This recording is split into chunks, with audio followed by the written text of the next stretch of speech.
All right, ladies and gentlemen, one of the skills that you need by the end of the year is cartoon analysis.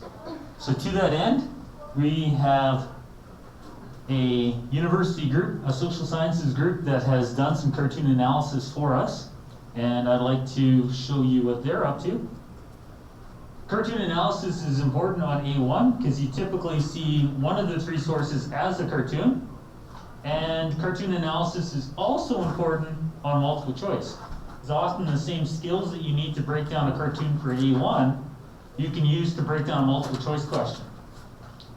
So I would say to you that this is an important skill moving forward, as well as the chances that you might be using cartoon analysis in university. You might not be in social sciences, but you might be in related classes, some arts and humanities. So we have a blog from 5 students, and these 4 girls and 1 guy have some interesting cartoons and visuals that they analyze, and I think that we can learn a lot from them. So let's go to Grace first. And some of them don't come up, but some of the visuals do come up. So we're going to focus on the ones that we can see, obviously. So for example, we have this photo. And, oh, it's frozen. For example, we have this photo. So we are in Hong Kong, as this is a group of students from Hong Kong. And there's the big giant rubber duck that's in the harbor. And this is a photograph that was taken. Someone might say, okay, what's the message here? How should we respond or react to the photograph? And this is what they came down with. That what is actually there, right? Like what is physically there? We might say the word explicit. What is explicit within the photograph? Within the photograph, we can see a yellow rubber duck is swimming in the Hong Kong harbor. A person stands near the rubber duck who wears sunglasses and with a smile on his face. He looks happy and confident. So that's the first step of an A1 cartoon analysis. What's on the page? What's there? We don't really get credited for the what's there. We need to get to the why is it there, but you can't do the why until you cover the what. So before we can get to the connotative meaning or the implicit meaning of what's there and why it's there, we need to explore the explicit. Explicitly, this is what I see, but implicitly, this is what's there. This is why it's there. So the connotative meaning is the duck is meant to be bringing a positive and peaceful message to the Hong Kong people through that duck. It was a great symbolic meaning for many people who the duck represents our childhood. Through the rubber duck, the artist and the photographer hope to recreate some of the happiness and relaxation that we associate with the rubber duck from our childhood.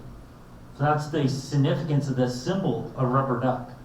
It's not just any symbol, it's a rubber duck. So why is that symbol significant? Well, it has a symbolic meaning connected to our childhood and the emotions that should elicit. Another feature of analyzing any visual is to say, what's the focal point here? And the focal point in this one is the rubber duck, right?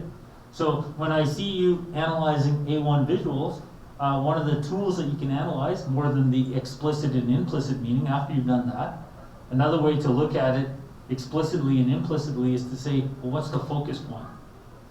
Focus point is the rubber duck, which draws our immediate attention. Furthermore, the rubber duck is bigger than the other buildings and ferry. The focus and sharp of rubber duck is outstanding and big, whereas the building is blurred and small. So the way the photograph was taken is meant to give us a focus on the rubber duck, and therefore we should understand that it's the key symbolism of the source. Then we can get into angles as well. Adopting a lower angle can enhance the feature of the rubber duck. In a cartoon, sometimes they'll see angles to emphasize or exaggerate what's there. There can be lighting and texture to create some kind of emotional response. If it's soft, it might create tranquility and peace. If it's bright, it might be trying to create some kind of alarming impact. We'll get to that. So, just a quick little beginning. Here's another one. Government is watching. So now we have a cartoon. This is the type of cartoon I really can see myself making some multiple choice questions around. Not for Wednesday, but maybe for your midterm. So explicitly, what's on the page? We have a guy, he has an American flag on his shirt, he's at his house, he looks stressed, and he's surrounded by technology that says you can trust government. The technology includes his television, his smart TV, his smartphone, and his laptop. And the government is watching through these very invasive eyeballs that look quite Orwellian, quite Big Brother. So the political cartoon Government is Watching was published by this guy Beeler. So sometimes it's nice to know the context. So one of the tools of an A1 is context. You know, what happened to inspire what is being shown? So what inspired this was a cartoonist focusing on a recent wave of NSA, National Security Association, information in America about Edward Snowden trying to alarm, whistleblow, trying to sound an alarm that the government of America was spying upon the people. And this was a violation of the Fourth Amendment to the U.S. Bill of Rights, the right to privacy from government. So that's the context. Why is he drawing this? Well, this is at a time we can infer, we can suggest that this would have been inspired by Edward Snowden as a whistleblower, sounding the alarm, voicing his discontent with our relationship with government, because as a consequence of 9/11, that relationship had changed.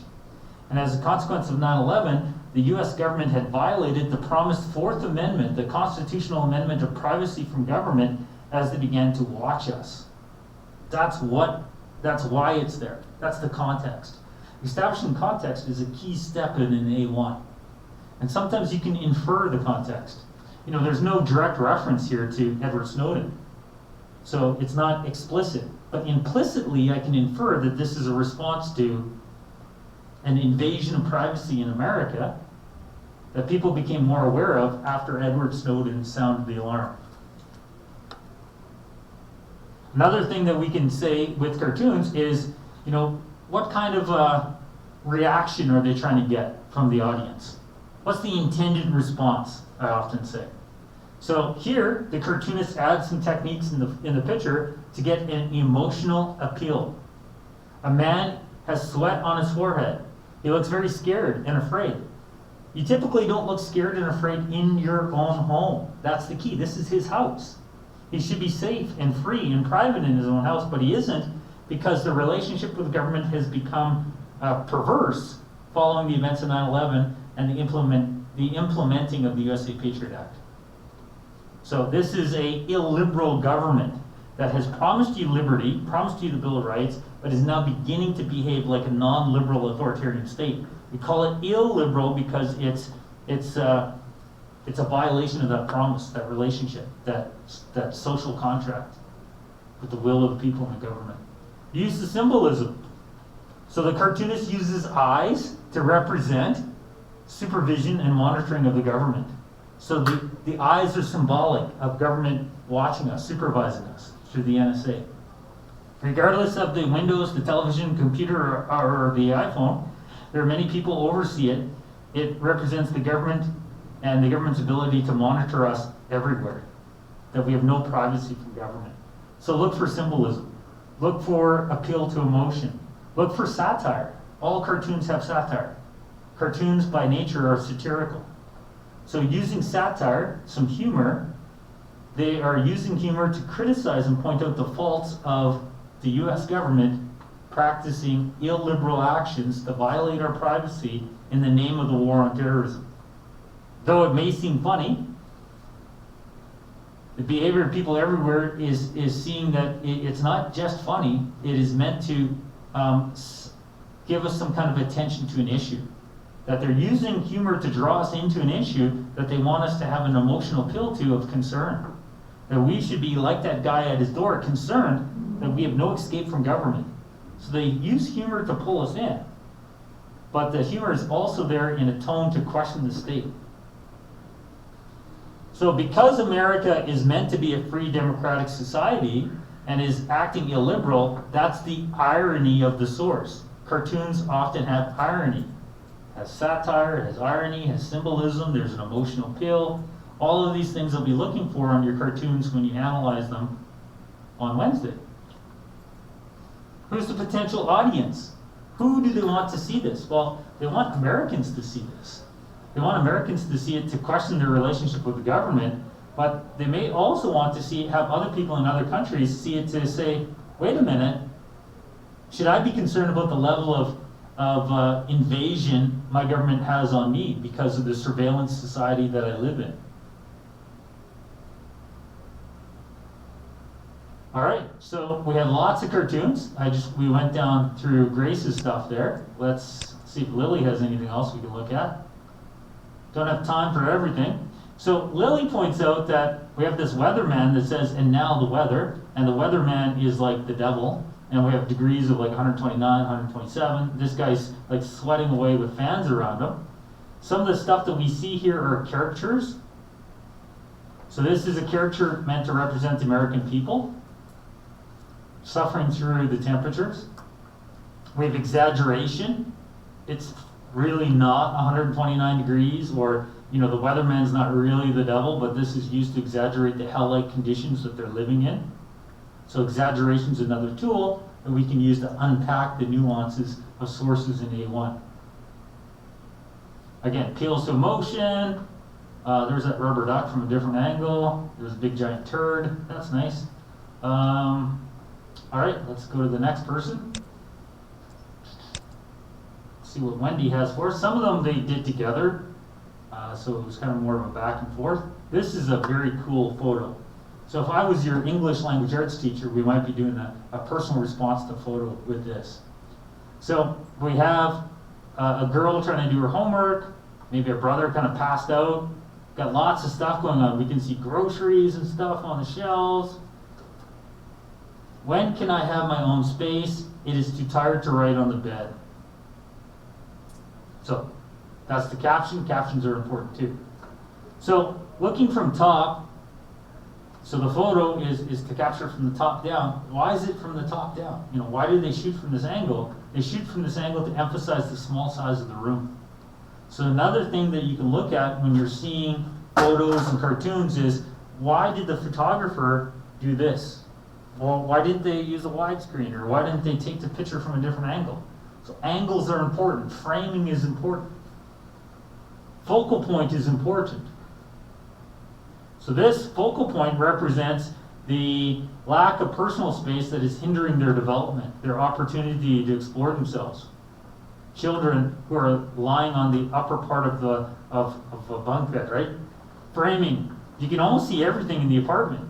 And it's meant to give us a feeling of how congested their lives are, and how the life of these people living in poverty is, and how unbalanced it is.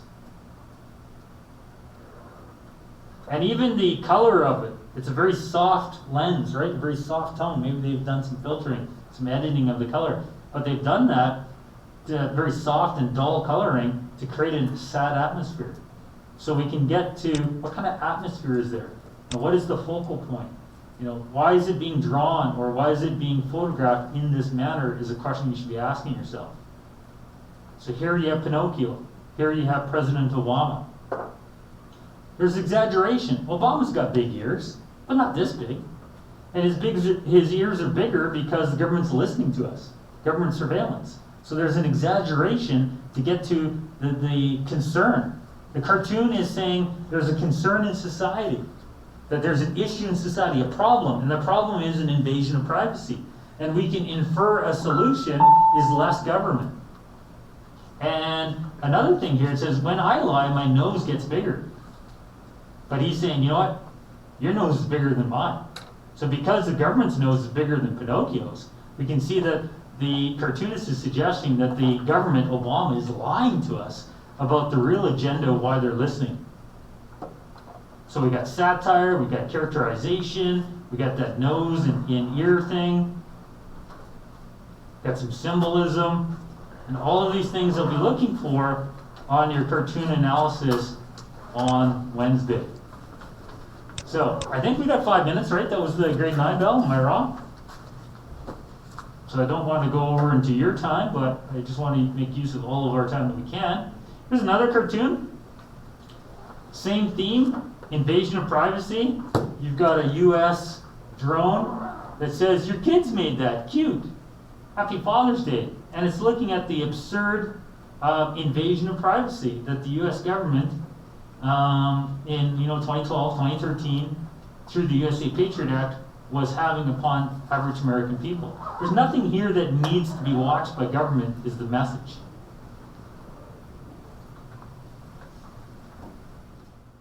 And let's look at the final person in the group, good old Kevin. He also did the Burger King thing.